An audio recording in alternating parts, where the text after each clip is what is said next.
Hello everyone, welcome you all at Lokesh Sir Unlimited Study Zone. Moving charge and magnetism की classes चल रही हैं class 12th physics में। और हमने इसके पहले कल जो है लास्ट टॉपिक किया force between two parallel current carrying conductor and definition of ampere. कल हमने दो पैरेलल कंडक्टर के बीच में लगने वाले फोर्सेस के कंसेप्ट का यूज करके हमने कल 1 एम्पियर को डिफाइन किया। राइट बच्चों, आज हमें अगला टॉपिक पढ़ना है torque experience bye A current loop in a uniform magnetic field. मतलब यूनिफॉर्म मैग्नेटिक फील्ड में अगर कोई लूप रखा हुआ है तो उस पर क्या लगेगा, करंट कैरिंग लूप रखा हुआ है तो उस पर टॉर्क लगेगा। बच्चों आपको मैं बता दूं कि टॉर्क कब लगता है, जब एक ये आर्म है, कॉमन आर्म कह सकते हैं आप इसे, अभी तो बनाया नहीं मैंने। चलिए ये देखिए, ये एक कॉमन आर्म है। अगर इस कॉमन आर्म में इक्वल अमाउंट का फोर्स एक अंदर की तरफ और एक बाहर की तरफ, क्लियर है बेटा? या इसे आप 2D में लें तो एक फोर्स अगर ऊपर की तरफ और एक फोर्स नीचे की तरफ, ठीक है बेटा? तो अगर एक फोर्स ऊपर की तरफ और एक फोर्स इक्वल अमाउंट का फोर्स नीचे की तरफ एक्ट करे, तो एफ एफ अगर डिस्टेंस डी पर फोर्स लगाएं, ठीक है, तो क्या होगा, इस एक्सिस के अबाउट ये घूमना शुरू कर देगा। क्लियर? सो ये दो फोर्सेस मिल करके क्या बनाते हैं, कपल बनाते हैं। और कपल जब रोटेट करता है तो उसके रोटेशनल इफेक्ट को क्या बोलते हैं, टॉर्क। तो torque of a couple of force कितना हो जाएगा, that is equals to force multiplied by perpendicular distance between forces. Clear हुआ? मतलब जो हमारे पास में दो फोर्सेस हैं उनके बीच की परपेंडिकुलर डिस्टेंस भी आपको निकालनी है। क्लियर हो गया? चलिए अब इस दिशा में हम आगे बढ़ेंगे, बट कल हमने जो आपको पढ़ाया पहले हम उसके बारे में थोड़ा सा डिस्कशन करते हैं। कल हमने आपको 1 एम्पियर की करंट पढ़ा दी, डेफिनेशन ऑफ एम्पियर हमने आपको इस फॉर्मूले से बता दी थी। पैरेलल जो करंट है, पैरेलल करंट कैरिंग कंडक्टर के कारण मैग्नेटिक फील्ड किस तरीके से जाएगा, ये देखिए। राइट हैंड थंब रूल से आप देख सकते हैं कि यहाँ पर मैग्नेटिक फील्ड जो होगा कैसा होगा बेटा, अंदर की तरफ इस कंडक्टर के कारण होगा कि नहीं होगा, मतलब इसे आप क्या बोलेंगे, क्लॉकवाइज, सॉरी एंटी क्लॉकवाइज। इसके कारण कैसा होगा, एंटी क्लॉकवाइज। क्लियर हो गया? और इसके कारण भी कैसा होगा, एंटी क्लॉकवाइज। क्योंकि अब देखिए, यदि इस पॉइंट की बात करें तो यहां पर इस एन पॉइंट पर एक तरफ से फील्ड आ रहा है इधर से, और इधर से उल्टा फील्ड आ रहा है। तो एक कहीं ना कहीं इस पॉइंट पर एक दूसरे को क्रॉस कर देंगे कि नहीं कर देंगे? तो यहां पर आपको क्या मिलेगा, न्यूट्रल पॉइंट। क्या मिल जाएगा, न्यूट्रल पॉइंट। मतलब एक पॉइंट ऐसा भी होगा जिस पर मैग्नेटिक फील्ड जीरो एग्जिस्ट करता है। क्लियर हो गया? मतलब सिंपल बात मैं ये कहना चाहता हूं कि अगर दो करंट कैरिंग कंडक्टर हैं तो उनके बीच में कहीं ना कहीं एक पॉइंट होगा जहां पर दोनों फील्ड एक दूसरे को कैंसिल कर देंगे। ओके, बट यदि आपके पास करंट की डायरेक्शन अपोजिट है तो देखिए इसका फील्ड कैसा बनेगा, एंटी क्लॉकवाइज बनेगा। तो ये देखिए यहां से यहां जाएगा, ठीक है ना, 6 बजे से 12 बजेंगे। और यहाँ इसका फील्ड कैसा होगा बेटा, डाउनवर्ड करें तो क्लॉकवाइज। क्लियर हो गया ना? तो यहाँ पर इसका जो फील्ड होगा ये क्लॉकवाइज होगा। ये देखिए, ये क्लॉकवाइज है कि नहीं है? हम्म। तो अगर इधर फील्ड इधर ऐसे ग्रो कर रहा है एंटी क्लॉकवाइज और इधर क्लॉकवाइज कर रहा है, तो एक पोजीशन आएगी कि दोनों के बीच में फील्ड कैसा हो जाएगा, स्ट्रेट हो जाएगा। मतलब अपोजिट डायरेक्शन में अगर आप करंट फ्लो करते हैं तो कहीं भी फील्ड के जीरो होने के चांस नहीं है। क्लियर हो गया? बट सेम डायरेक्शन में आप करंट फ्लो करते हैं तो आपके जीरो होने के चांसेस हैं। क्लियर हो गया? तो ये हो गया आपका representation of magnetic field. Done.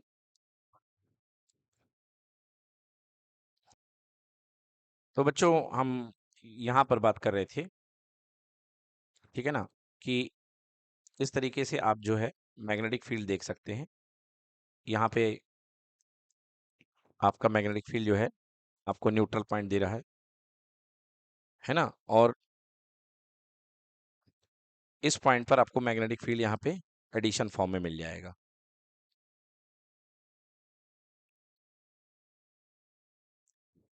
चलिए, अब है नेक्स्ट है torque experience by a current loop rectangular in a uniform magnetic field. जो डेरिवेशन आज हमको करना है टॉर्क एक्सपीरियंस करने का, वो हम करने जा रहे हैं कि टॉर्क की वैल्यू क्या होगी।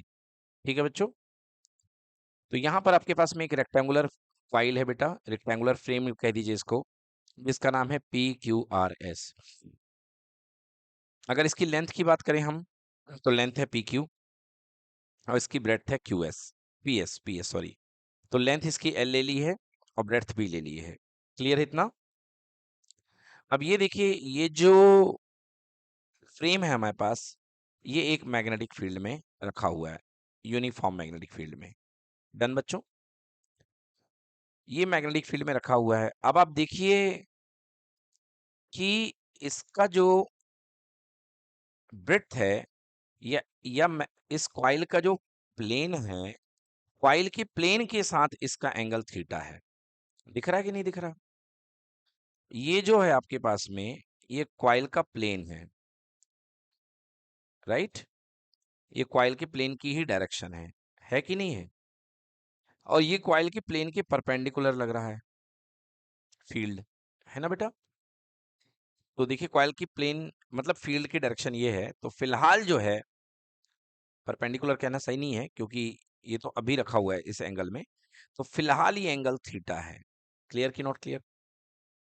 जैसे जैसे ये कॉइल घूमेगी, ये थीटा कम होता जाएगा, राइट?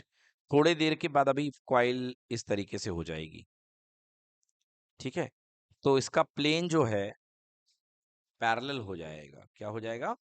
पैरेलल। और थीटा इक्वल टू 0 हो जाएगा। बताइए हो जाएगा नहीं हो जाएगा? थीटा इक्वल टू कितने डिग्री हो जाएगा? 0 डिग्री। जब ये इसको रोटेट करके सामने आ जाएगा, तो आई मीन टू से बच्चों की ये थीटा आपका बदलता रहेगा। बदलेगा ना? यस। अब आइए देखते हैं, ये मान लीजिए हमने इसमें एक करंट फ्लो कर दी, ठीक है? तो हमने इसमें एंटी क्लॉकवाइज डायरेक्शन में करंट फ्लो कर दी है। ये देखिए एंटी क्लॉकवाइज डायरेक्शन में ये करंट फ्लो हो रही है। अब एंटी क्लॉकवाइज डायरेक्शन में करंट फ्लो हो रही है, तो आप इस चीज को देखें कि करंट और मैग्नेटिक फील्ड के बीच में आपको एंगल दिखाई दे रहा है, ठीक है ना? कैसे दिखाई दे रहा है? ये देखिए यहाँ पे, यदि हम इस लिम्ब की बात करें, पर्टिकुलरली इस लिम्ब की, बोली क्लियर कि नॉट क्लियर?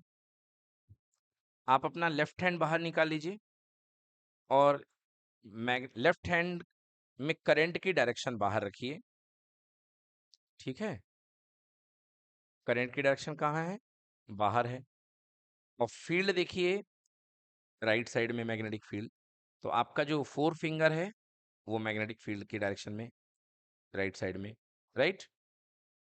करंट आपका देखिए बाहर की तरफ आएगा इस तरीके से, आ रहा है? तो आप देखिए आपका फोर्स जो है ऊपर की ओर लग रहा है, तो यहाँ पे जो फोर्स बनेगा बेटा, ये अपवर्ड बनेगा SP ब्रांच पर। क्लियर कि नॉट क्लियर? जस्ट नीचे आ जाइए, यहाँ पे करंट की डायरेक्शन पलट गई है, तो अब करंट जो आपका बाहर आ रहा था, उसको आप यदि आप पीछे कर देंगे तो आपका थंब नीचे आ जाएगा।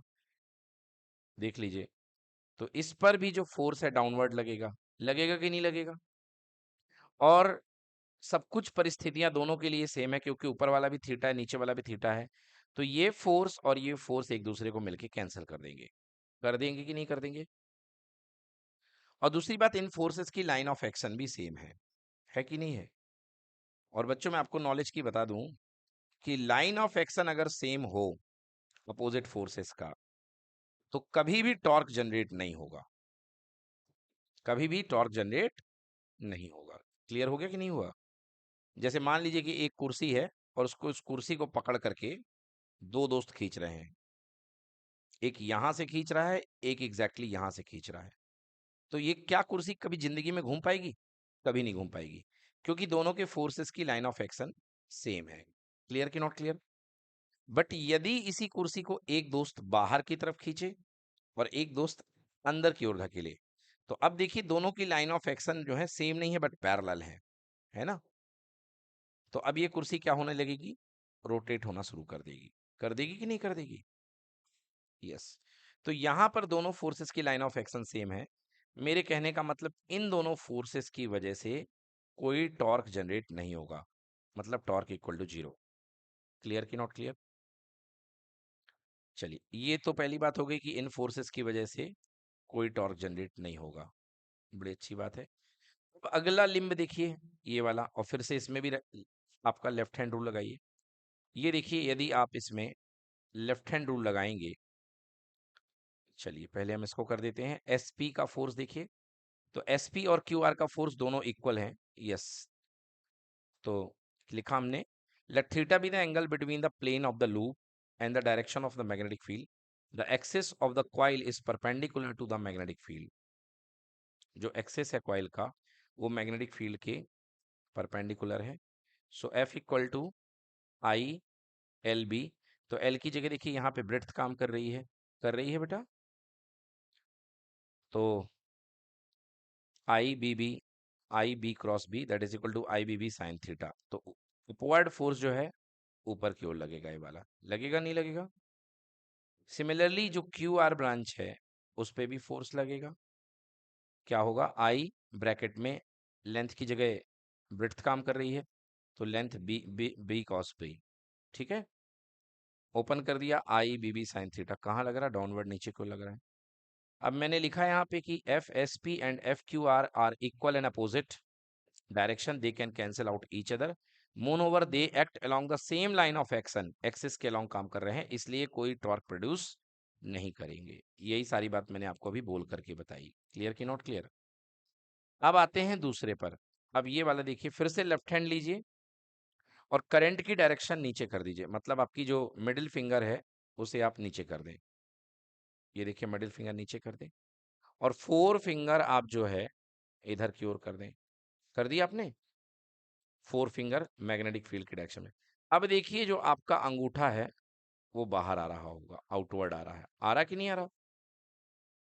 मतलब इस पर जो फोर्स लगेगा वो बाहर की ओर लगेगा, राइट? सिमिलरली इस पर जो फोर्स लगेगा बेटा, वो अंदर की ओर लगेगा। लगेगा कि नहीं लगेगा? यस। यहां पर फोर्स, यहां पर फोर्स, एक में आउटवर्ड एक में इनवर्ड। ठीक है, क्लियर बेटा? तो इस तरीके से आउटवर्ड इनवर्ड फोर्स लगने के कारण ये कॉइल क्या हो जाएगी? रोटेट करना शुरू कर देगी। कर देगी, क्योंकि देखिए इसमें एक में फोर्स आउटवर्ड जा रहा है और एक में फोर्स इनवर्ड जा रहा है। जा रहा कि नहीं जा रहा है? तो आउटवर्ड और इनवर्ड के कारण ये फोर्स, देखिए एक बार फिर से दिखाता हूं। पी क्यू ब्रांच पे फोर्स आउटवर्ड बाहर की ओर, और आर एस ब्रांच पे फोर्स अंदर की ओर, और ये दोनों एक दूसरे क्या करेंगे? कपल फॉर्म करेंगे। तो पी क्यू की यदि मैं बोलूं, तो F P Q is equals to I L cross B. Okay, अब F P Q is equals to I L B. देखिए यहाँ पे एल और बी के बीच का एंगल 90 डिग्री होगा, क्योंकि ये एक प्लेन लेंथ है और लेंथ किसी भी मोमेंट पे होगी, मैग्नेटिक फील्ड उसको 90 डिग्री ही काटेगा। काटेगा कि नहीं काटेगा? यस। तो आई एल बी साइन 90 हो गया, तो आई एल बी आ गया। Similarly I L B sine 90 दूसरे वाले, इसको लिम्ब बोलते हैं बेटा, ये जो ब्रांच होती है इसको हम लिम्ब बोलते हैं, ठीक ना? तो दोनों लिम्ब पर फोर्स कैसा लगेगा? आई एल बी लगेगा। सो पहला वाला फोर्स भी आई एल बी, दूसरा वाला फोर्स भी I L B. Forces PQ and RS being equal in magnitude and opposite in direction, they cancel out each other and do not produce any translational motion. ये एक दूसरे को कोई खींचने का काम नहीं करेंगे, but they act along the different line of action. बेटा मगर इसकी लाइन ऑफ एक्शन अलग अलग है। इसकी लाइन ऑफ एक्शन बेटा पीछे की तरफ है और इसकी लाइन ऑफ एक्शन बाहर की तरफ है। राइट कि रॉन्ग? तो एक फोर्स बाहर की तरफ लग रहा है और एक फोर्स जो है अंदर की ओर लग रहा है। तो मैंने बताया था कि जब भी लाइन ऑफ फोर्सेस अलग अलग होती हैं तो क्या एक्ट होता है? तो टॉर्क लगेगा। क्लियर कि नॉट क्लियर? तो अब यहाँ पे टॉर्क लगने वाला है। डन? यानी क्या बीमारी आ गई भी। तो हम यहाँ तक आ गए थे। तो देखिए दोनों फोर्स क्या फॉर्म करेंगे? दोनों फोर्स जो है टॉर्क प्रोड्यूस करेंगे। करेंगे कि नहीं करेंगे? तो ये देखिए अब दोनों फोर्सेस जो हैं टॉर्क प्रोड्यूस करना शुरू कर चुके हैं। अब हम निकालते हैं टॉर्क एक्सपीरियंस बाई कॉइल। तो आपने देखा फोर्स की वैल्यू कितनी निकली है बेटा दोनों केसेस में? I L B. जो हमारा फोर्स है जो दोनों ब्रांचेस में लग रहा है वो कितनी लग रही है? I L B. क्लियर कि नॉट क्लियर? तो जो दोनों हमारे पास में फोर्स हैं वो आई एल बी लग रहा है। अब हमें ये देखिए डायग्राम ये है इस तरीके से। हम्म अब हमें निकालना है टॉर्क। तो torque is equals to force multiplied by perpendicular distance between the forces. बताइए इसकी नो। तो दो फोर्सेस काम कर रहे हैं। एक में फोर्स पी क्यू एक्ट कर रहा है और एक में आर एस एक्ट कर रहा है। पी क्यू बाहर की ओर एक्ट कर रहा है और आर एस अंदर की ओर एक्ट कर रहा है। क्लियर कि नॉट क्लियर? तो दोनों फोर्सेस के बीच की जो डिस्टेंस होगी, जैसे देखिए यहाँ पे पी क्यू है, यहाँ पे आर एस है। तो आर एस यहाँ से अंदर की ओर जाएगा और पी क्यू यहाँ से बाहर की ओर जाएगा। तो बताइए दोनों के बीच की परपेंडिकुलर डिस्टेंस क्या ये होगी कि नहीं होगी? जो आपको दिखा रहा हूं मैं यहाँ पे, ये देखिए। क्या ये दोनों के बीच की परपेंडिकुलर डिस्टेंस हो सकती कि नहीं हो सकती? बिल्कुल हो सकती है। ये दोनों के बीच की परपेंडिकुलर डिस्टेंस है। क्लियर ना? तो ये इन दोनों के बीच की परपेंडिकुलर डिस्टेंस है। इसको मैं ग्रीन कलर से, ग्रीन तो कुछ कम हो जाएगा, इसको ब्लू कलर ले लेता हूँ मैं।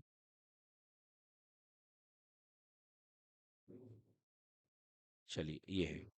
तो ये देखिए ये इनके बीच की परपेंडिकुलर डिस्टेंस है कि नहीं है? बिल्कुल है। तो अब हमें ये डिस्टेंस निकालनी है। तो अगर ये लेंथ बी है और ये एंगल थीटा है, तो आपको पता है कि अगर ये एंगल थीटा है तो इस डायरेक्शन में भी एक मैग्नेटिक फील्ड कन्वे होगा।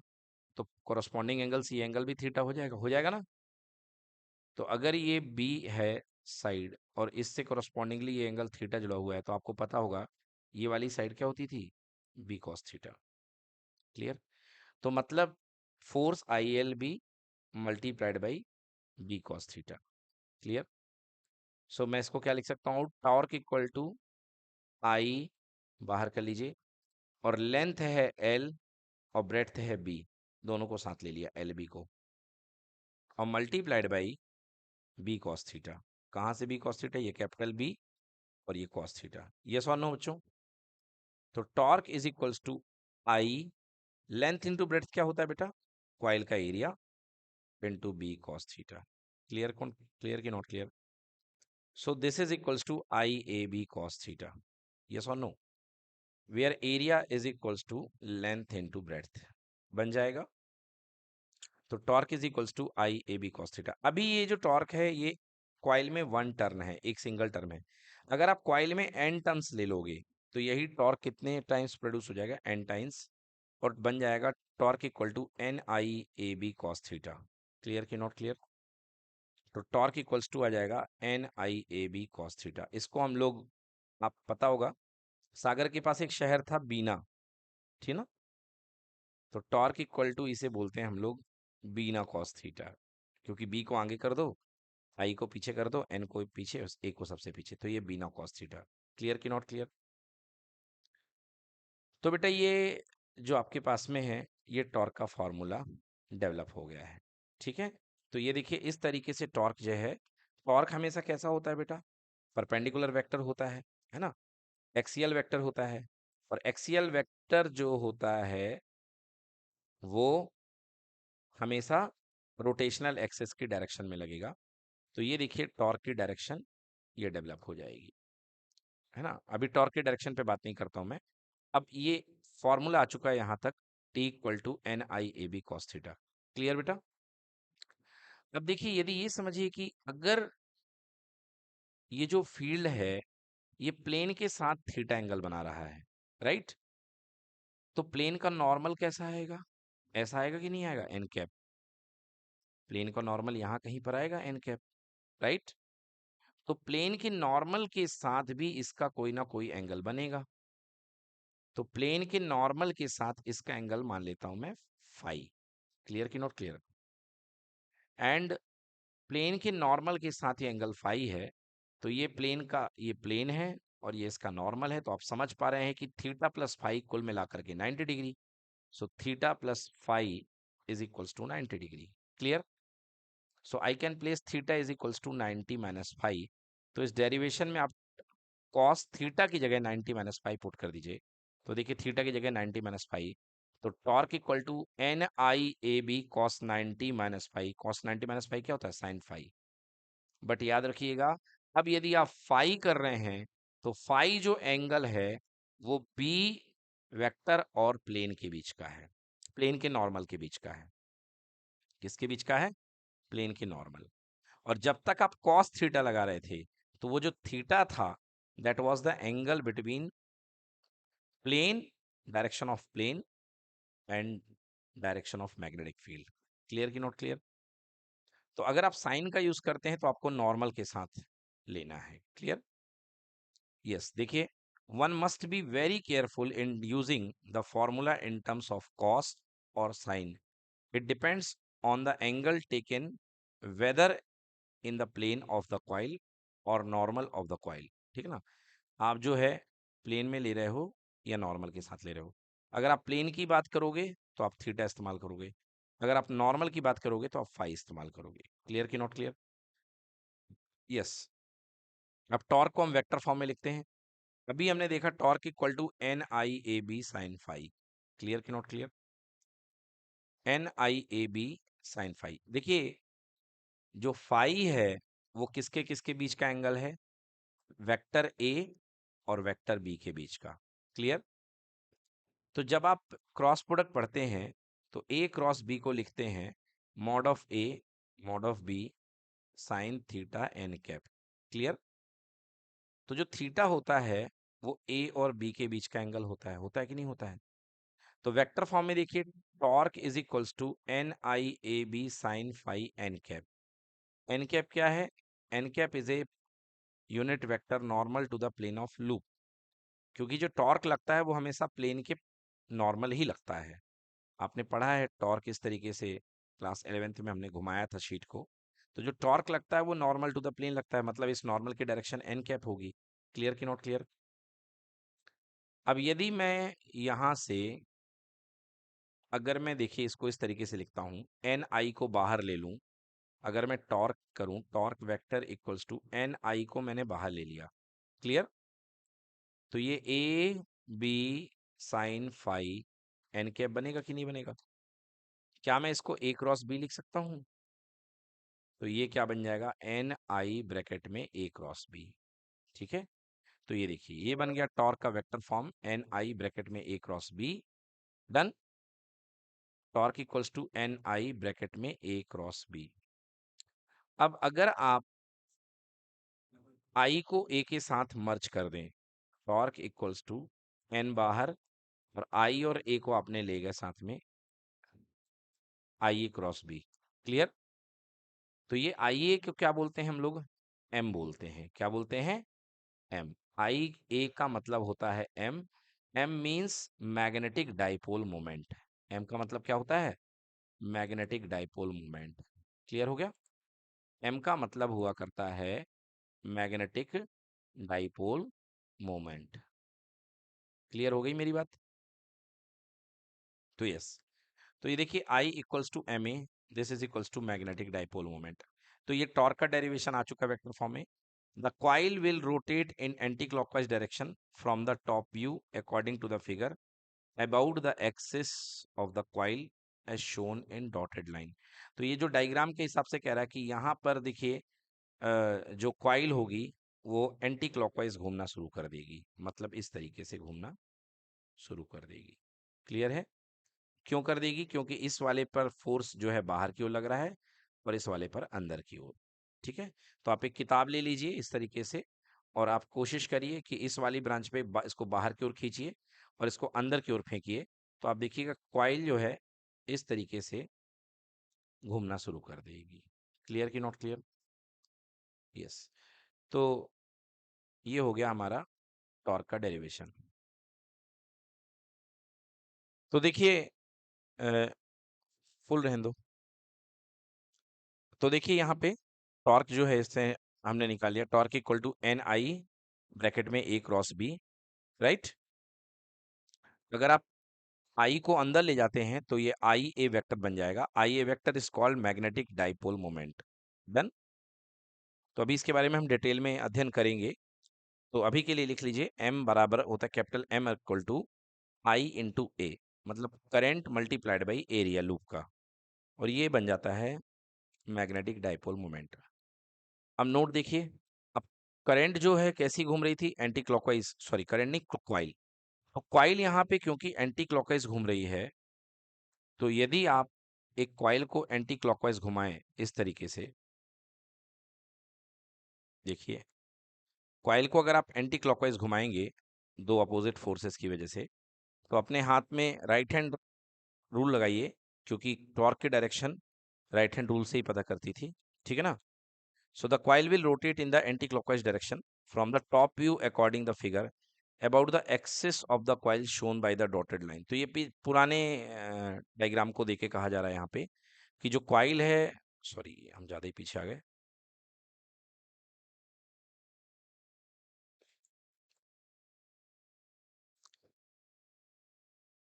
हाँ तो बच्चों इस डायग्राम की हम बात कर रहे थे कि इसमें जो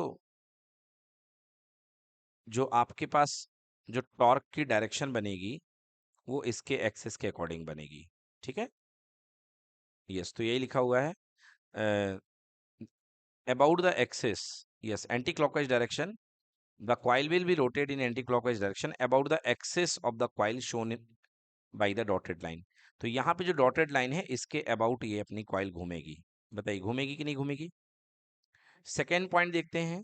सेकेंड पॉइंट ये है कि the torque act in the upward direction along the dotted line. तो ऊपर की तरफ जो टॉर्क है एक्ट करेगा, क्योंकि जब कॉइल आपकी इस तरीके से घूम रही है, डायग्राम बना के बताऊंगा, जब कॉइल आपकी एंटी क्लॉकवाइज डायरेक्शन में इस तरीके से घूम रही है, तो देखिए इसका जो, अगर आप अपनी उंगलियों को एक सर्कल फॉर्म में मोड़ें तो इसका टॉर्क कहाँ जनरेट होगा? अपवर्ड। तो यही लिखा है the torque act in the upward direction along the dotted line according the Maxwell screw rule. अब यदि यहाँ पर इस फॉर्मूले में अगर आप फाई की वैल्यू जीरो पुट कर दें, फाई की वैल्यू कितनी है? जीरो। तो फाई इक्वल टू जीरो होने पर टॉर्क कितना हो जाएगा? जीरो। मतलब फाई, मतलब यदि मैग्नेटिक फील्ड नॉर्मल वेक्टर के अलाइन हो जाएगा, अगर मैग्नेटिक फील्ड जो है नॉर्मल वेक्टर के अलाइन हो जाएगा तो टॉर्क इक्वल टू कितना हो जाएगा? जीरो हो जाएगा। क्योंकि जो फाई था वो किसके किसके बीच का एंगल था? फाई जो एंगल था वो एंगल लिया था हमने एन कैप, है ना, यानी एरिया वेक्टर और बी वेक्टर के बीच का। क्लियर है? हम्म। तो अगर ये हम फाई को जीरो कर देंगे तो टॉर्क कितना हो जाएगा? जीरो। बट फाई अगर मैक्सिमम होगा तो फाई मैक्सिमम कब होता है? 90 डिग्री में। फाई मैक्सिमम होगा 90 डिग्री पे तो टॉर्क मैक्सिमम होगा, और साइन फाई की वैल्यू दैट टाइम 1 हो जाएगी। तो साइन फाई अगर आप 1 पुट कर दोगे तो कितना आ जाएगा इसकी value? N I A B. तो मैक्सिमम टॉर्क कितना हो जाएगा? N I A B. Clear कि नॉट क्लियर? अब यूनिट की बात करते हैं हम, है ना। बी की यूनिट टेस्ला होती है, आई की यूनिट एम्पियर होती है, एरिया होता है मीटर स्क्वायर में, और टॉर्क की यूनिट होती है न्यूटन मीटर। तो ये तो हम पढ़ के ही आए हुए हैं कि बी की यूनिट टेस्ला होती है, आई की एम्पियर होती है, एरिया की metre square, and torque in newton metre. Clear? The above formula for torque can be use for any type of loop. हमने भले ही इसे रेक्टेंगुलर लूप लेके प्रूफ किया है, बट ये फॉर्मूला किसी भी शेप के लूप के लिए अप्लाई हो जाएगा। क्लियर हो गया? तो यहाँ पे हमारा ये जो टॉपिक है पूरा फिनिश हो जाता है। अब हम अगला टॉपिक देखते हैं हमने क्या क्या कर लिया है, पहले हम इस पे विचार करते हैं। तो देखिए, torque experience by a current loop in uniform magnetic field. Clear? अब अगला है current loop as a magnetic dipole. Current loop जो है वो मैग्नेटिक डाइपोल के जैसे बिहेव करेगा, और इसका मैग्नेटिक डाइपोल मोमेंट कितना होता है। ठीक है, अब इसको थोड़ा सा हम डिटेल में डिस्कस करते हैं कि करंट लूप जो है एज अ मैग्नेटिक डाइपोल कैसे बिहेव करेगा। अभी तक हमने क्या क्या पढ़ा? अभी हमने पढ़ा torque on a current carrying loop coil in uniform magnetic field. Clear? तो देखिए, इस तरीके से हमने टॉर्क निकाला, सब कुछ पूरी प्रोसेस वही है, और हमारा आंसर फाइनली आ गया बीना साइन थीटा। ठीक है ना? जो टॉर्क की वैल्यू हमारे पास आती है वो कितनी आती है? बीना sine theta, BINA sine theta. Clear? तो बिना साइन थीटा को ही लेके हम शुरुआत करते हैं। देखिए, टॉर्क इक्वल्स टू हमने निकाला है BINA साइन थीटा, ये टॉर्क की वैल्यू है। क्लियर? जब हम आपको मैग्नेटोस्टैटिक्स पढ़ाएंगे तो वहां पर हम आपको पढ़ाएंगे मैग्नेटिक डाइपोल, और उस मैग्नेटिक डाइपोल में, तो देखिए बेटा, जब हम वो मैग्नेटिक डाइपोल पढ़ते हैं और किसी यूनिफॉर्म फील्ड में एक मैग्नेट को रखते हैं, नॉर्थ साउथ मैग्नेट को रखते हैं, ठीक है ना, तो वहां पर मैग्नेटिक डाइपोल मोमेंट आता है। ठीक है, मैग्नेटिक डाइपोल मोमेंट, और वो मैग्नेटिक डाइपोल मोमेंट होता है torque equal to MB sine theta. कितना आता है? Torque equal to MB sine theta.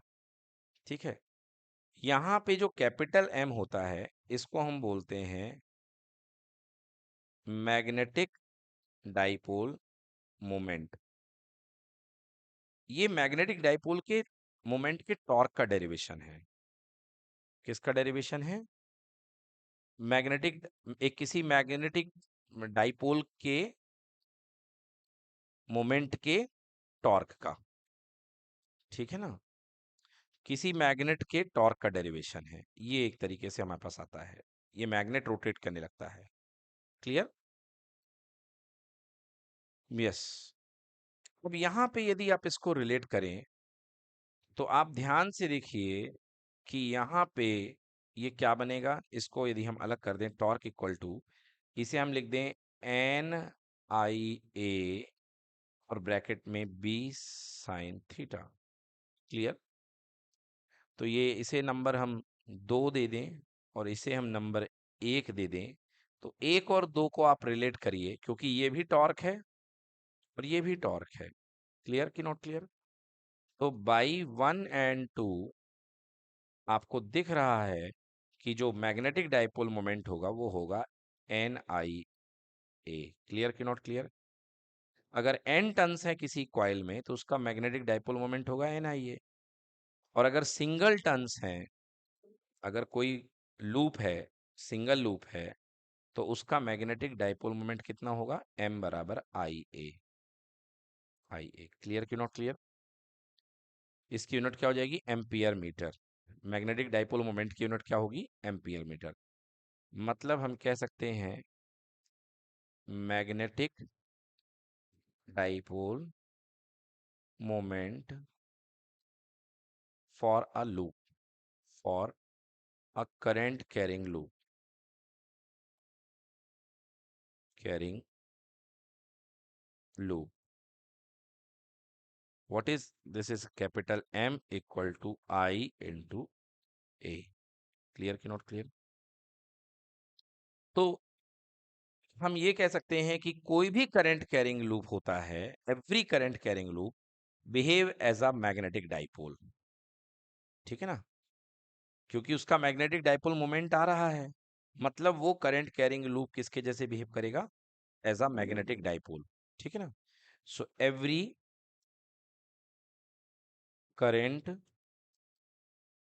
Carrying loop behaves as a magnetic dipole, yes की नो। तो जो भी एक करंट कैरिंग लूप है वो किसके जैसे बिहेव करेगा, मैग्नेटिक डाइपोल के जैसे। किसके जैसे बिहेव करेगा, मैग्नेटिक डाइपोल के जैसे, ठीक है ना।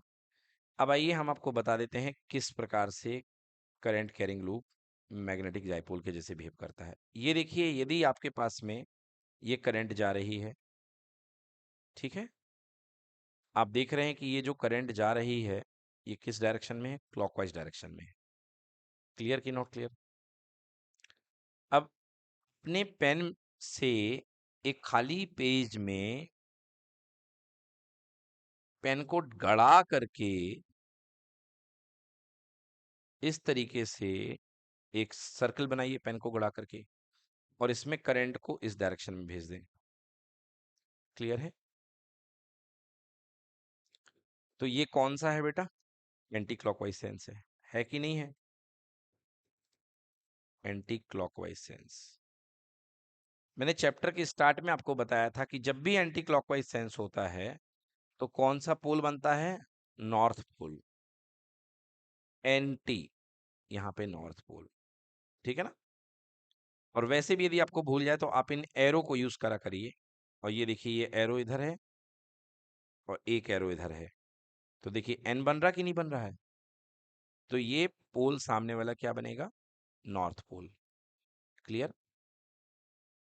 अब आप अपने उस कागज के छल्ले को देखिए जिस पे आपने बनाया है ये, तो सामने से ये आपका, इसमें करंट जो है ये एंटी क्लॉकवाइज डायरेक्शन में जाएगी, जाएगी कि नहीं जाएगी। अब उसी पेज के पीछे तरफ से देखिए, आपको क्लॉकवाइज दिखाई देगी ये डायरेक्शन। उसी पेज को आप पीछे से देखिए तो ये डायरेक्शन आपको क्लॉकवाइज दिखाई देगी, दिखा रही कि नहीं दिखा रही।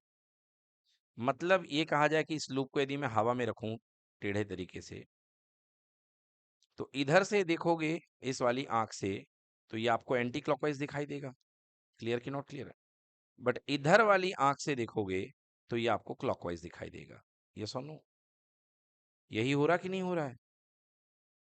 मतलब ये सामने वाला हिस्सा नॉर्थ पोल है और पीछे वाला हिस्सा साउथ पोल बन जाएगा। मतलब ये नॉर्थ बन जाएगा इधर से देखने वाले के लिए, और इधर से देखने वाले के लिए साउथ बन जाएगा। क्लियर कि नॉट क्लियर। हाँ, तो हम ये कह सकते हैं कि अगर हमारे पास कोई कॉइल है, कोई सर्कुलर लूप है या कैसा भी लूप है, उसका आगे का पोलैरिटी नॉर्थ बन जाता है, यस, और पीछे की पोलैरिटी साउथ बन जाएगी। तो जब दोनों पोल डेवलप हो चुके हैं तो क्या ये एज अ डाइपोल बिहेव करेगा कि नहीं करेगा, बिल्कुल बिहेव करेगा। इस तरीके से कोई भी करंट कैरिंग लूप जो होता है वो as a magnetic dipole behave करता है। और जब डाइपोल है तो उसका मैग्नेटिक मोमेंट होगा, magnetic moment is equals to कितना होता है, आई इंटू ए, ठीक है। सिंगल टन्स के लिए आई ए, और for N turns, yes very good, M equals to N I A. Clear. अब इसकी डायरेक्शन क्या होगी, क्योंकि m is a vector quantity, तो किसकी वेक्टर लेगा बेटा, ये a की वेक्टर लेगा, मतलब perpendicular to the plane of loop, ठीक है ना। तो जो m की डायरेक्शन होगी वो perpendicular to the plane of loop होगी। क्लियर। सो m की जो डायरेक्शन होगी वो perpendicular to the plane of loop होगी। क्लियर हो गई सारी बातें। तो यहाँ पे ये टॉपिक था जो हमारा current loop as a magnetic dipole. तो जितने भी करंट लूप हैं वो मैग्नेटिक डाइपोल के जैसे बिहेव करते हैं, और सबका मैग्नेटिक डाइपोल मोमेंट होता है, और मैग्नेटिक डाइपोल मोमेंट हमने बता दिया आपको कितना होता है, एन आई ए, राइट। चलिए, so m equals to I A, ये नोट कर लीजिएगा। This is for n turns, m vector equal to n I A. ये मैग्नेटिक डाइपोल मोमेंट है। क्लियर। अगला टॉपिक है हमारा moving coil galvanometer, its sensitivity and conversion into ammeter and voltmeter. तो अब हम पढ़ने वाले हैं कि मूविंग कॉइल गैल्वेनोमीटर क्या होता है। ठीक है, चलिए देखिए, मूविंग कॉइल गैल्वेनोमीटर क्या होता है। देखिए, एक तरीके से आप इसको ये समझिए, पहले इसकी मैं आपको वर्किंग बता देता हूं कि यदि आपके पास में एक धागा है ऊपर से, ठीक है ना, कोई धागा है, कोई वायर है, ये लटका हुआ है, ठीक है ना, और इससे आपका वो कॉइल लटकी हुई है जिसमें आपने करंट फ्लो करके इसे यूनिफॉर्म मैग्नेटिक फील्ड में रख दिया है। राइट बेटा, ये यूनिफॉर्म मैग्नेटिक फील्ड है, नॉर्थ एंड साउथ, जिससे मैग्नेटिक फील्ड कन्वे होगा। होगा कि नहीं होगा। अब आप बताइए कि अगर ये मैग्नेटिक फील्ड जाएगा तो इस कॉइल में टॉर्क क्रिएट होगा कि नहीं होगा। बिल्कुल टॉर्क क्रिएट होगा। तो माना हमने कि कॉइल में जो टॉर्क जाएगा, torque equals to, that is equals to N I A B sine theta.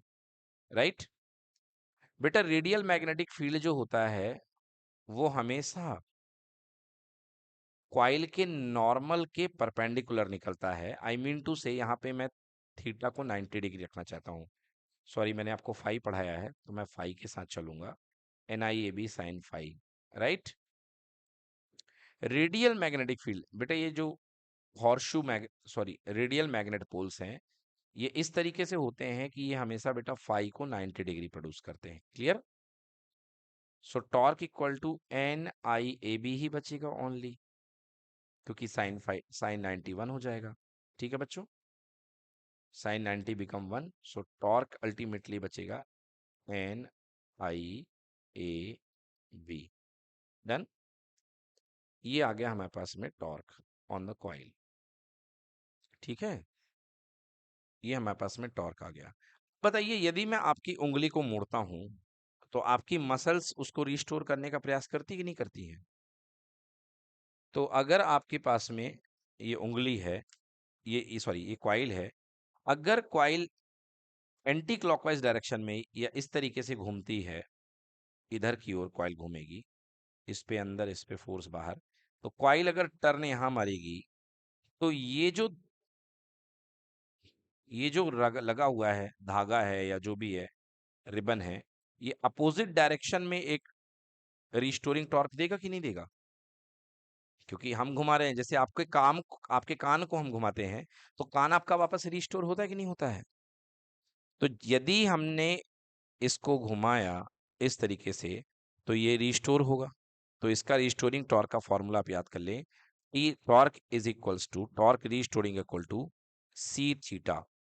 Theta मत लीजिए, यहाँ अल्फा ले लीजिए, सी अल्फा। क्लियर कि नॉट क्लियर। तो ये रिस्टोरिंग टॉर्क इसका क्रिएट होगा। इसको हमने क्या मान लिया है, सी अल्फा मान लिया है या हमने के अल्फा मान लिया है, कोई दिक्कत नहीं है। क्लियर है। तो या तो हमने इसको सी अल्फा ले लो या के अल्फा ले लो, कोई दिक्कत नहीं है, के अल्फा ले लीजिए। Torque is equals to K alpha. Clear. हाँ, के एक प्रकार का रिस्टोरिंग कांस्टेंट है। के क्या है, एक प्रकार का रिस्टोरिंग कांस्टेंट है ना। अब देखिए, ये घूम गया कॉइल, और कॉइल को हिसाब बराबर करने के लिए ये धागा भी घूम गया।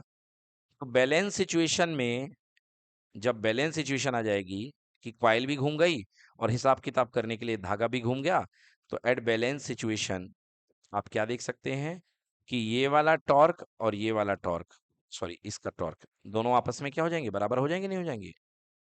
तो ये फर्स्ट है और ये सेकंड है। सो आई मीन टू से कि जो टॉर्क है कॉइल का, वो रीस्टोरिंग टॉर्क के क्या हो जाएगा, इक्वल हो जाएगा। यस, तो टॉर्क कॉइल का कितना आया है, एन आई ए बी, या बीना कह लो, और रीस्टोरिंग टॉर्क कितना आया है, के अल्फा। क्लियर कि not clear. So restoring torque हमारे पास के अल्फा आया हुआ है। यहां से हमारे पास में एक डेरिवेशन निकल रहा है। देखिए, यदि हम लिखें I is equals to K constant upon N A B, ठीक है, इनटू अल्फा, ये लिख दिया। लिख सकते कि नहीं लिख सकते? और ये पूरा का पूरा कांस्टेंट है, सो क्या आ जाएगा? I proportional to alpha. हुआ कि नहीं हुआ? हाँ, अल्फा क्या है? वो एंगल है जिससे वो धागा घूमा है, ठीक है ना। एक्चुअली धागा नहीं, यहाँ पे हम एक पत्ती का इस्तेमाल करते हैं, एक मेटेलिक है ना, मेटेलिक तार का इस्तेमाल करते हैं। क्लियर हो गया? सो I is proportional to alpha, मतलब कि जितनी ज्यादा आप करंट देंगे उतना ही गैल्वेनोमीटर में आपको एंगल देखने को मिलेगा। क्लियर कि नॉट क्लियर? अगर मैं इसको थीटा दे देता तो अल्फा अल्फा में कंफ्यूजन खत्म हो जाता, क्योंकि दो बार अल्फा आ रहा है तो बच्चे कंफ्यूज हो सकते हैं। सो चलिए इसको मैं थीटा दे देता हूँ। So this is theta, so this is equals to theta, now this is theta, again it is theta. So I proportional to theta. Clear हुआ कि नहीं हुआ?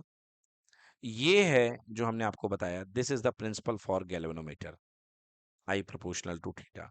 ये है गैल्वेनोमीटर का प्रिंसिपल। क्लियर हुआ कि नहीं हुआ? गैल्वेनोमीटर प्रिंसिपल, इसी को हम अच्छे से पढ़ते हैं।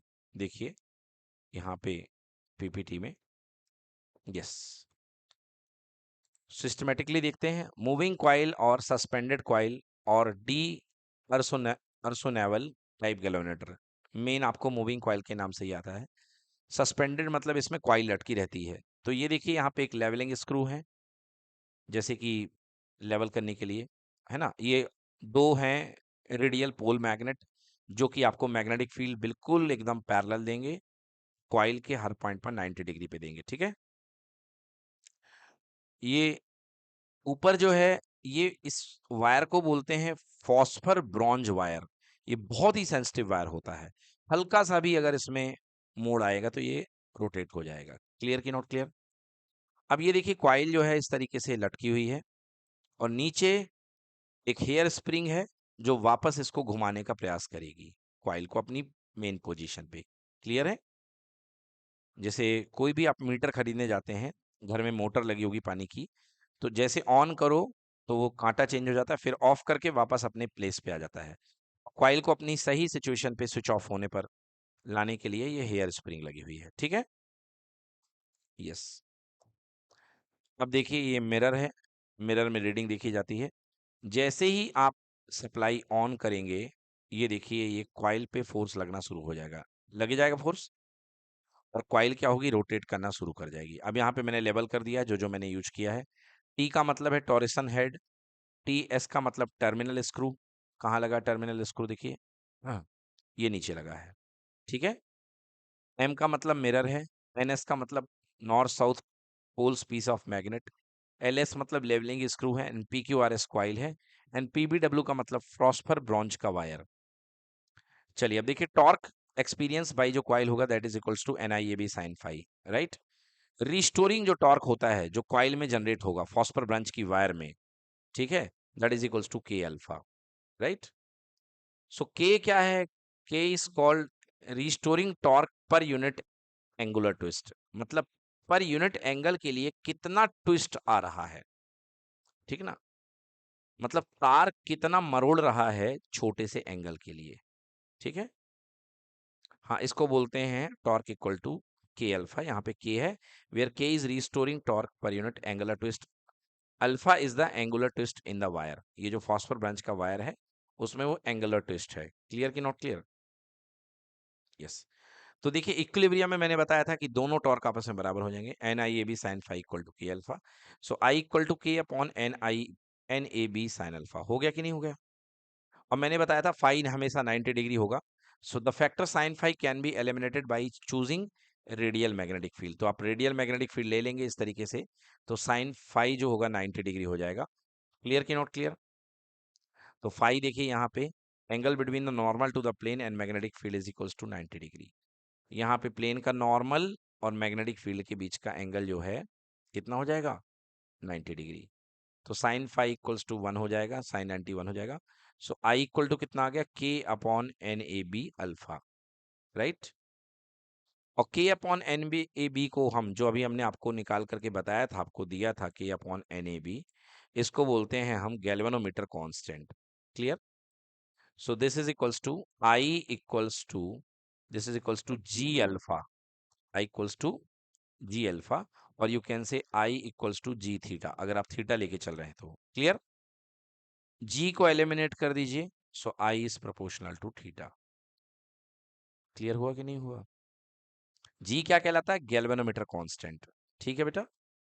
सो फाइनली हमने फॉर्मूला क्या देखा, आई is equals to K upon N A B. क्या पसंद है, थीटा ले लूं कि अल्फा ले लूं, अल्फा ले लेता हूं, है ना। So I is equals to G alpha. Clear. अब दिक्कत यही है कि अगर आप जी को एलिमिनेट करते हैं तो प्रोपोर्शनल आएगा, और प्रोपोर्शनल का साइन भी यही होता है ना। So I is proportional to alpha. Clear है ना। हाँ, ठीक है, बन जाएगा।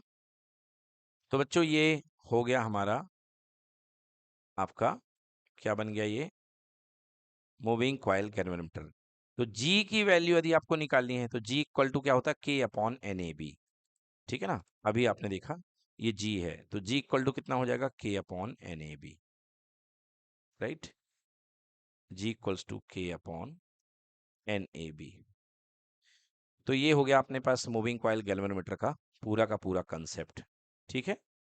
अब इसमें दो टॉपिक और आते हैं, करंट सेंसिटिविटी आती है and conversion ammeter and voltmeter. इसका कन्वर्जन हमको करना है to ammeter and voltmeter. ठीक है। तो चलिए करंट सेंसिटिविटी पढ़ा देते हैं आपको। देखिए करंट सेंसिटिविटी क्या होती है, आपने अभी अभी देखा कि I is equals to G alpha, या I equal to K upon N A B alpha, देखा ना अभी आपने। यस। अभी आपने देखा कि I equals to K upon N A B times of alpha, और K upon N A B को हम लोग क्या बोलते थे, galvanometer constant, that is called ji. Clear. अगर मैं कहूं एन ए बी को ऊपर ले जाऊं, N A B divide by K, so क्या बचेगा बेटा, अल्फा अपॉन आई। यस और नो। तो ये क्या है, ये है restoring angle per unit current, है कि नहीं है। Restoring angle per unit current है कि नहीं है। So this is what, this is angle per unit current. ठीक है। इसे इसे हम टोरिसन एंगल भी बोलते हैं, क्या बोलते हैं इसे हम, टॉरिसन एंगल। तो इसे टॉरिसन एंगल पर यूनिट करंट बोल सकते हैं, मतलब कि यूनिट करंट पे कितना एंगल डेवलप हो रहा है। ठीक है। इस टर्म को हम क्या बोलते हैं, करंट सेंसिटिविटी। तो यही चीज कहलाती है करंट सेंसिटिविटी। ठीक है। सो करंट सेंसिटिविटी का फॉर्मूला क्या हो गया, current sensitivity is equals to N A B upon K. कोई दिक्कत, कोई दिक्कत। And what is this, this is equals to alpha upon I. I clear हो गया। सो करंट सेंसिटिविटी के बारे में देख लेते हैं, करंट सेंसिटिविटी क्या कह रही है। यस।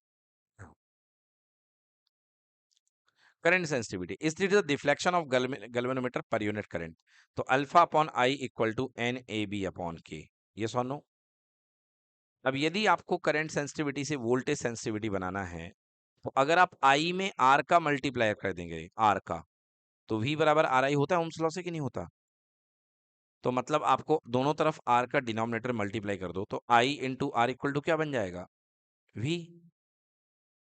और यहाँ पे क्या बन जाएगा, के आर हो जाएगा। समझ में आया कि नहीं आया। So what is voltage sensitivity, it is the deflection of galvanometer per unit voltage। Clear हुआ कि नहीं हुआ, deflection of galvanometer per unit voltage. फिर से समझिए, आपने देखा अल्फा अपॉन आई कितना आया, एन ए बी बाई के, आया कि नहीं आया। And you know voltage equal to होता है करंट इनटू रेजिस्टेंस। यस और नो। तो यहाँ पर वोल्टेज बनाने के लिए आपको क्या करना पड़ेगा, दोनों तरफ आर का मल्टीप्लाई करना पड़ेगा। तो अल्फा अपॉन आई आर यहाँ कर देंगे, और यहाँ आ जाएगा NAB/KR। क्लियर कि नॉट क्लियर? IR क्या बन जाएगा? वोल्टेज बन जाएगा। So alpha per unit voltage is equals to NAB/KR। Clear? This is what? This is voltage sensitivity. इसे क्या कहते हैं? Voltage sensitivity. क्लियर कि नॉट क्लियर? मतलब angle per unit voltage. Clear हो गया? सो ये हमारे पास में आ गया। It is the deflection of galvanometer per unit voltage. ठीक है बेटा, ये देखिए एक टिपिकल गैल्वेनोमीटर मैंने यहाँ पर आपको दिखाने की कोशिश करी है। ये गैल्वेनोमीटर बहुत पहले इस तरीके का आया करता था। ठीक है कोई दिक्कत? फिर इसके बाद में जो है गैल्वेनोमीटर और स्टैंडर्ड आने लग गए। अब ये है, देखिए यहाँ पर ये मॉडर्न टाइम का गैल्वेनोमीटर आपको दिखाई दे रहा है। क्लियर है? चलिए अब आगे पढ़ते हैं। अगला टॉपिक है हमारा, अगला हमारा टॉपिक है जिसका नाम है conversion of galvanometer into the ammeter. ठीक है, गैल्वेनोमीटर को हम एमीटर में कैसे कन्वर्ट करेंगे ये हम देखते हैं। ठीक है, आइए तो गैल्वेनोमीटर को हम कैसे कन्वर्ट करते हैं यहाँ पे। तो देखिए ये हमारे पास में गैल्वेनोमीटर है। अगर गैल्वेनोमीटर में अगर हम बहुत ही लो रेजिस्टेंस का वायर पैरेलल में कनेक्ट कर देंगे तो गैल्वेनोमीटर की कॉइल किस में कन्वर्ट हो जाएगी? एमीटर में। So galvanometer can be converted into the ammeter by shunting it with a very small resistance। very small resistance से शंट करना मतलब पैरेलल में एक बहुत लो रेजिस्टेंस को जोड़ देना। क्लियर कि नॉट क्लियर? यस, तो अब हमें क्या चाहिए है? हमें इस शंट की वैल्यू चाहिए। चलिए तो इसको मैं सेपरेटली आपको करके दिखाता हूँ कि किस तरीके से हम शंट करेंगे। देखिए ये आपके पास में गैल्वेनोमीटर की कॉइल थी। This was your galvanometer. Clear है? और आपको इसको किस में कन्वर्ट करना है? एमीटर में। किस में कन्वर्ट करना है बेटा? एमीटर में। तो आपको करना क्या है? आपको करना ये है कि इस कॉइल को ले करके, ये जो कॉइल है, आपको इसके पैरेलल में एक बहुत कम रेजिस्टेंस लगा देना है। ठीक है, क्लियर हुआ कि नहीं हुआ? आपको इसके पैरेलल में एक बहुत कम रेजिस्टेंस लगा देना है। ठीक है, जैसे ही आप इस पैरेलल में एक बहुत कम रेजिस्टेंस लगा देते हैं तो ये जो सेटअप है, ये पूरा का पूरा सेटअप कहलाता है एमीटर। क्या कहलाता है ये पूरा का पूरा सेटअप? एमीटर कहलाता है। क्लियर कि नॉट क्लियर? अब ये पूरा का पूरा सेटअप जो है ये एमीटर कहलाता है। क्लियर? अब देखिए पहले पूरी करंट किससे आ रही थी? इस दोनों पूरे सेटअप से जाएगी कि नहीं जाएगी?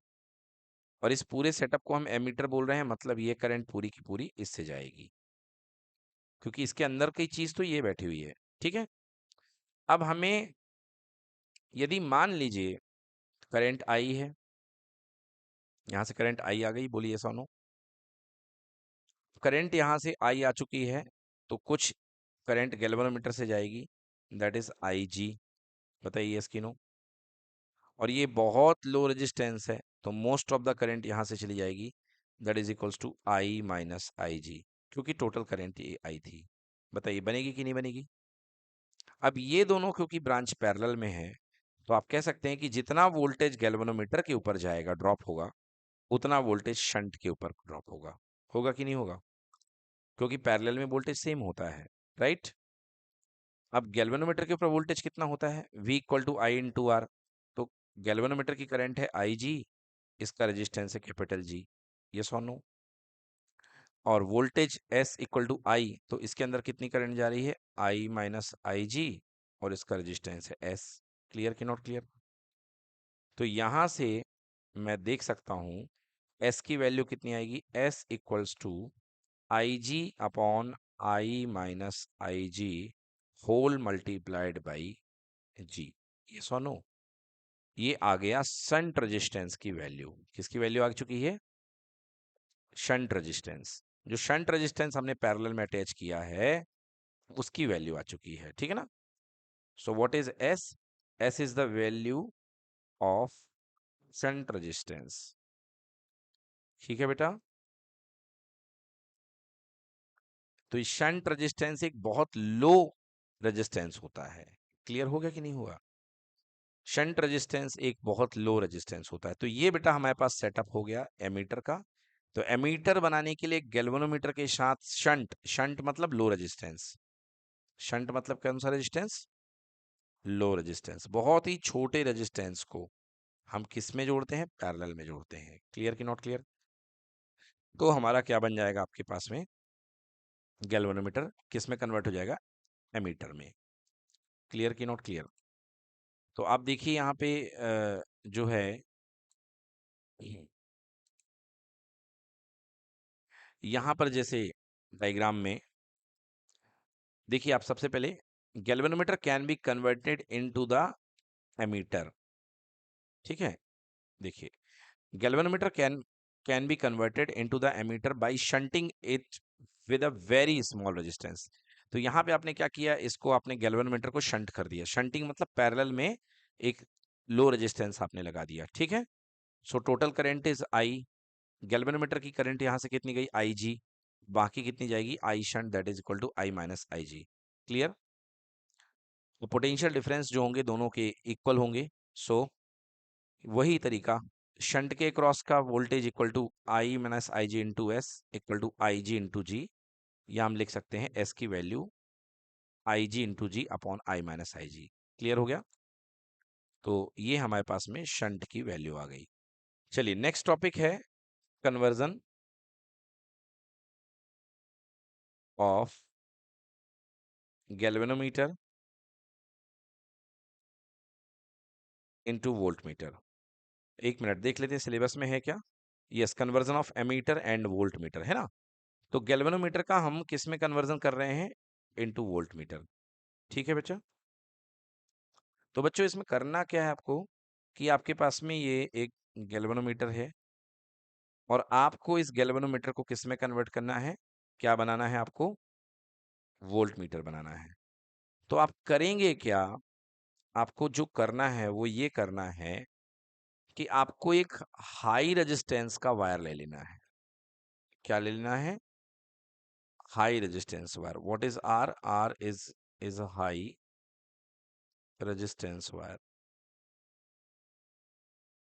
ठीक है, और इस हाई रेजिस्टेंस वायर को इस गैल्वेनोमीटर के साथ आपको सीरीज में अटैच कर देना है।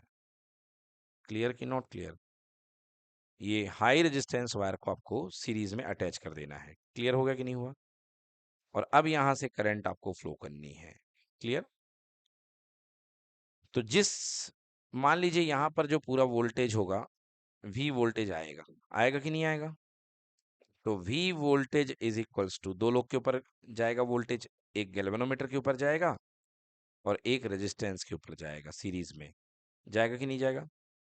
तो V equal to, V G कितना होगा बेटा? I into G, I into G, plus ये कितना होगा? I into R. क्लियर कि नॉट क्लियर? यस। तो यहां से I हम कॉमन ले सकते हैं। बट हमको किसकी वैल्यू चाहिए? हमको R की वैल्यू चाहिए है। क्लियर? तो मैं क्या लिखूंगा? V minus I into G equals to I into R. Right? Yes कि नो? ओके। और एक तरीका और भी है, जैसा आपने कहा कि कॉमन लेकर के, वो उससे भी हो जाएगा। चलिए कॉमन लेकर करते हैं, ज़्यादा अच्छा रहेगा। तो यदि हम कॉमन ले लेते हैं, तो एक्चुअली ये गैल्वेनोमीटर करंट है, तो इसको हम आई जी का भी नाम दे सकते थे। तो V equals to I common ले लिया और ये कितना हो गया? R plus G. तो V upon I equals to हो गया R प्लस जी। तो यहाँ से R की वैल्यू कितनी हो जाएगी? V अपॉन आई माइनस जी। ये आ गया एक्सटर्नल रेजिस्टेंस जो आपको लगाना है। ठीक है ना? यस। और क्योंकि ये जो करंट है ये गैल्वेनोमीटर से जा रही है, तो ये फुल डिफ्लेक्शन करंट कहलाती है। तो आप यहाँ पर आई की जगह आई जी भी इस्तेमाल कर सकते हैं। यहाँ पे आई की जगह क्या इस्तेमाल कर सकते हैं? आई जी, क्योंकि पूरी की पूरी करंट गैल्वेनोमीटर से जा रही है। तो आप यहाँ पे आई जी भी इस्तेमाल कर लें। सो ये हो जाएगा वी अपॉन आई जी और ये हो जाएगा V upon I G. Clear? तो ये देखिए डेरिवेशन में हमारे पास में V upon I G minus G आ चुका है। तो कैसे कन्वर्ट करते हैं, conversion of galvanometer into the voltmeter. ये देखिए आपके पास में एक गैल्वेनोमीटर है, आपने क्या किया, पैरेलल सॉरी सीरीज में एक हाई रेजिस्टेंस लगा दिया। क्लियर हो गया। अब ये जो टोटल रेजिस्टेंस बना, इसके क्रॉस वोल्टेज भी आएगा। तो आप लिखेंगे सीरीज में galvanometer can be converted into the voltmeter by connecting it a very high resistance in series. Clear. अब पोटेंशियल डिफरेंस जो टोटल मिलेगा वो क्या होगा, गैल्वेनोमीटर के ऊपर और रेजिस्टेंस के ऊपर मिलने वाले वोल्टेज का सम होगा। होगा कि नहीं होगा। तो जो हमने लिखा V equal to I G into G plus I G into R, right. तो वी आर की वैल्यू निकाल ली हमने, V upon I G minus G. Done. So this is all about conversion of galvanometer into the voltmeter. ठीक है। अब galvanometer और volt meter में डिफरेंस देख लेते हैं। एमीटर, क्योंकि एमीटर को अपने अंदर से करंट पूरी प्रोसेस करनी पड़ती, पूरी देनी पड़ती है, so ammeter is a low resistance instrument. But voltmeter को करंट की स्ट्रेंथ नापनी पड़ती है, वोल्टेज मैक्सिमम, इसलिए it is a high resistance instrument. ठीक है। गैल्वेनोमीटर में दो कॉइल G और S पैरेलल में होती हैं, इसलिए effective resistance G S upon G plus S हो जाएगा। समझ में आया कैसे हो जाएगा, क्योंकि दो रेजिस्टेंस यहाँ पे पैरेलल में है। ठीक है ना। कौन कौन, G और S। देखिए गैल्वेनोमीटर में, सॉरी एमीटर में आपने देखा ऊपर जो कॉइल होती है गैल्वेनोमीटर की होती है और नीचे किसकी होती है, S की होती है। ये सो नो। सो आप जानते हैं 1/R इक्विवेलेंट पैरेलल में equal to 1/R1 plus 1/R2। Clear. So here 1/G plus 1/S। So LCM आ जाएगा GS और इधर पे S plus G and this is equals to 1/R equivalent. Clear. पलट देंगे तो R इक्विवेलेंट कितना आ जाएगा, GS अपॉन G प्लस S। क्लियर कि नॉट क्लियर। तो यही कहा जा रहा है कि जो रेजिस्टेंस होता है GS अपॉन G plus S, right. Series में सीधे सीधे ऐड हो जाएगा, सीरीज में रेजिस्टेंस हो जाएगा G plus R। Done. Shunt resistance की वैल्यू आपको हमने निकलवा दी है। देखिए यहाँ शंट रेजिस्टेंस की value I G G upon I minus I G. तो यहाँ पर वही लिख दिया, शंट रेजिस्टेंस की value I G G upon I minus I G, that is very small. Clear. And series resistance यहाँ पे क्या होगा, बहुत हाई होगा। क्लियर। एमीटर को मेन सर्किट के साथ हमेशा किस में जुड़ा जाता है, सीरीज में। वोल्ट मीटर को ऑलवेज पैरेलल में जोड़ा जाता है। Resistance of an ideal ammeter equal to zero. Ideal जो एमीटर होता है उसका रेजिस्टेंस कितना होता है, जीरो होता है। Resistance of an ideal voltmeter is equals to infinity. Ideal voltmeter का रेजिस्टेंस इन्फिनिटी होता है। अगला, एमीटर का जो टोटल रेजिस्टेंस होगा वो less than that of galvanometer होगा। क्यों, आपने पढ़ा है कि पैरेलल कनेक्शन में जो नेट रेजिस्टेंस आता है वो दोनों से ही छोटा होता है, R1 से भी R2 से भी। तो यहाँ पे रेजिस्टेंस जो होगा टोटल एमीटर का, वो दोनों गैल्वेनोमीटर से और शंट के रेजिस्टेंस से भी छोटा होगा, राइट। और सीरीज में जो टोटल रेजिस्टेंस होता है वो ग्रेटर से भी ग्रेटर होता है, तो its resistance is greater than that of volt meter. Clear. हाँ, वोल्ट मीटर का जो रेजिस्टेंस होगा बहुत ज्यादा होगा। यहाँ पे गलत लिखा है, इज दैट ऑफ गैल्वेनोमीटर लिखना होगा, क्योंकि हम वोल्ट मीटर के तो रेजिस्टेंस की बात कर रहे हैं, right. It is not possible to decrease the range of a given ammeter. एक एमीटर की रेंज को आप बढ़ा तो सकते हैं बट कम नहीं कर सकते हैं। Clear. And it is possible to decrease the range of a given voltmeter. आप वोल्ट मीटर की रेंज को घटा भी सकते हैं, रेजिस्टेंस का जितना आप यूज करते जाएंगे आप उसकी रेंज को घटा भी सकते हैं। ठीक है। अब बेटा जो लास्ट का पॉइंट है सातवां, ये आपको जब न्यूमेरिकल कराए जाएंगे तब आपको समझ में आएगा कि इसका मीनिंग क्या है। डन।